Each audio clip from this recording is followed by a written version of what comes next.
You ask Tiger to calculate. This deals with finding the midpoint between 2 points.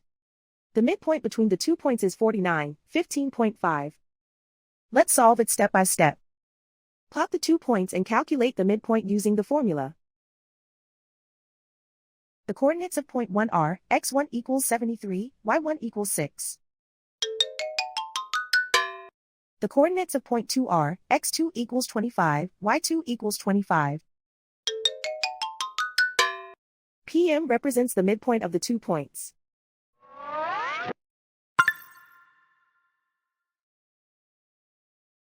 Use the x values in the midpoint formula to find the midpoints x.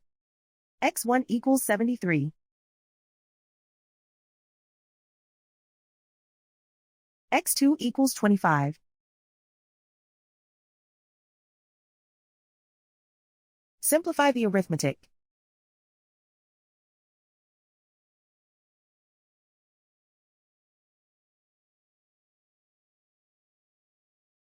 Use the y values in the midpoint formula to find the midpoints y.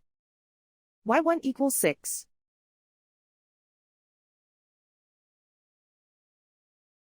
y2 equals 25.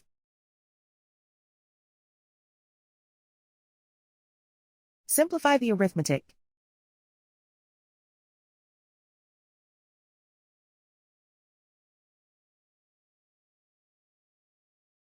And so, the midpoint is 49, 15.5.